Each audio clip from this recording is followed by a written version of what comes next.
नमस्कार। Study sir जी YouTube channel पर आप सभी का स्वागत है।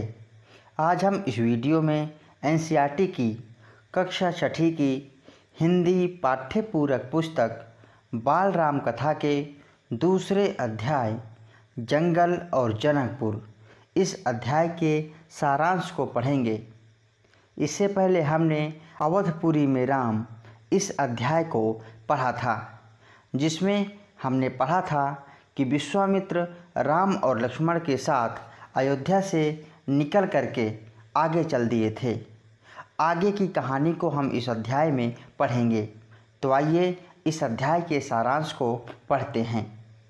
राजमहल से निकलकर विश्वामित्र दोनों राजकुमारों यानी कि राम और लक्ष्मण को अपने साथ लेकर सरयू नदी की ओर आगे बढ़े।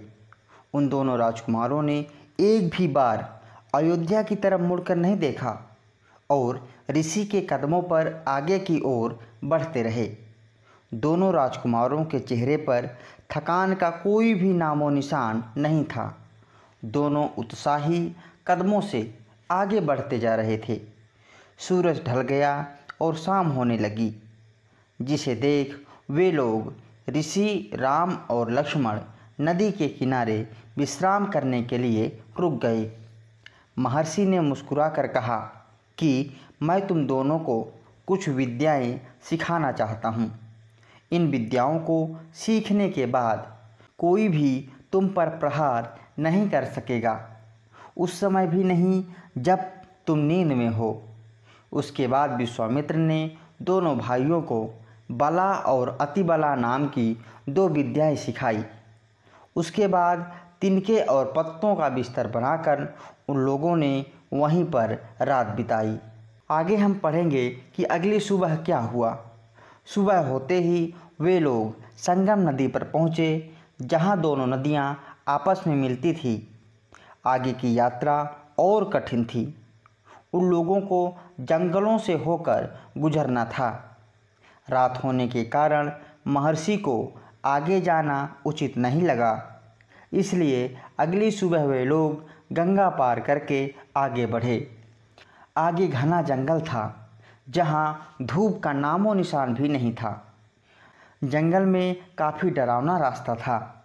महर्षि राम लक्ष्मण को बता रहे थे कि यहाँ पर असली खतरा राक्षसी ताड़का है, उसे हमेशा के लिए मिटा देना है। ताड़का के डर से उस वन में कोई भी नहीं आता जाता था, क्योंकि ताड़का उसे मारकर खा जाती थी। उसके भय से उस वन का नाम ताड़का वन पड़ गया था।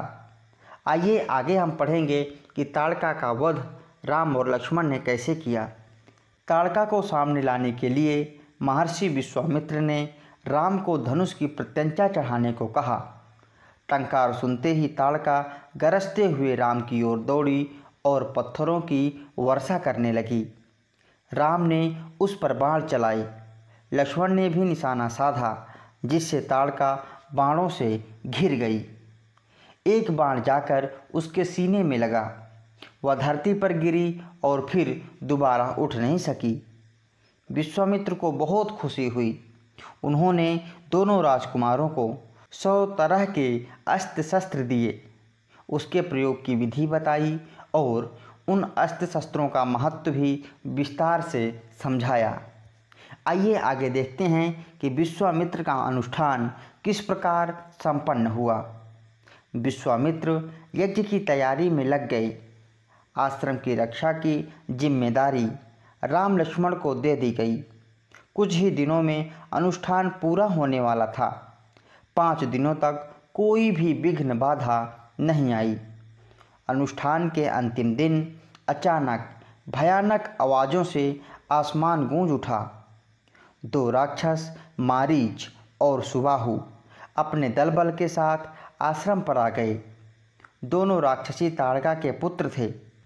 राम ने राक्षसों को देखते ही मारीच पर बाण चलाया। बाण लगते ही वह मूर्छित होकर गिर पड़ा, किंतु मरा नहीं। वह दक्षिण की ओर भाग गया। अब राम ने सुबाहु पर बाण चलाया। उसके प्राण वहीं पर निकल गए। सुबाहु के मरते ही राक्षसों में भगदड़ मच गई। सभी राक्षस अपनी अपनी जान बचाकर भाग गए। इस प्रकार महर्षि विश्वामित्र का अनुष्ठान संपन्न हुआ। आगे की कथा में जनकपुर में राम और लक्ष्मण। युद्ध के बाद राम ने महर्षि से आगे के कार्य के लिए अनुमति मांगी। महर्षि ने बताया कि जनकपुरी में भगवान शिव का एक बहुत बड़ा धनुष है, हम उसे देखने जाएंगे। राम और लक्ष्मण गुरु की आज्ञा मानकर चल दिए। सोन नदी पार करके गौतम ऋषि की पत्नी अहिल्या का उद्धार करते हुए दूसरे दिन मिथिला के महाराज जनक के यहाँ राम, लक्ष्मण और विश्वामित्र पहुँच गए। राजा जनक ने विश्वामित्र का स्वागत किया। राम लक्ष्मण को देखकर वे पूछ बैठे कि यह राजकुमार कौन है। महर्षि ने बताया, ये राम और लक्ष्मण है। आपका अद्भुत धनुष दिखाने के लिए मैं अपने साथ इनको लाया हूँ। आगे हम पढ़ेंगे शिव धनुष और जनक की प्रतिज्ञा के बारे में। शिव का धनुष बहुत ज़्यादा विशाल था, इतना विशाल कि उसे मुश्किल से खींचकर उस सभा में लाया गया जहाँ सभी राजा, राजकुमार, ऋषि और मुनि उपस्थित थे। इतने विशाल धनुष को देखते ही राजा जनक पल भर के लिए उदास हो गए।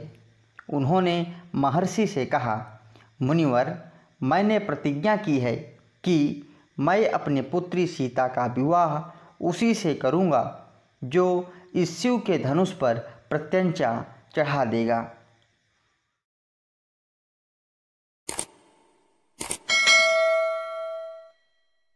शिव के धनुष पर अनेक राजकुमारों ने प्रत्यंचा चढ़ाने की कोशिश की, परंतु वे विफल रहे।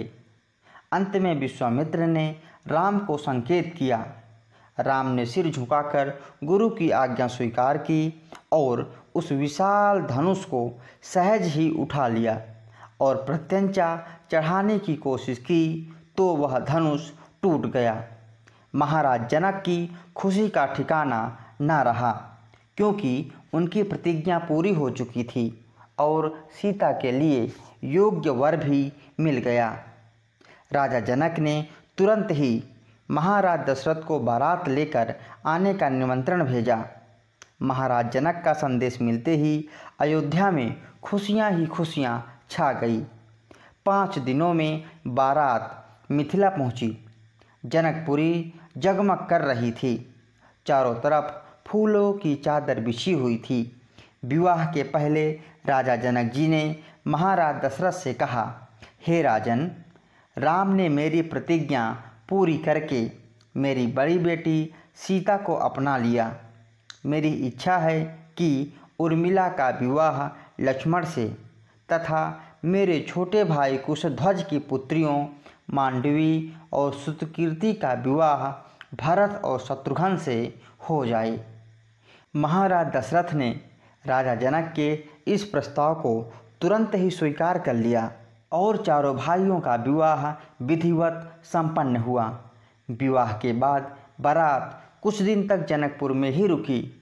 बारात बहुओं को लेकर अयोध्या लौटी तो रानियों ने पुत्र वधुओं का स्वागत किया और चारों तरफ से स्त्रियों ने पुष्प बरसाए।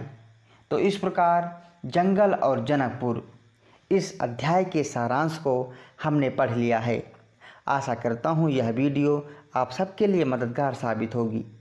यदि अभी तक आपने हमारे चैनल को सब्सक्राइब नहीं किया है तो कृपया हमारे चैनल को सब्सक्राइब करें, वीडियो को लाइक करें और अधिक से अधिक इसे शेयर करें। बहुत जल्दी दूसरे वीडियो में मिलते हैं, तब तक के लिए नमस्कार।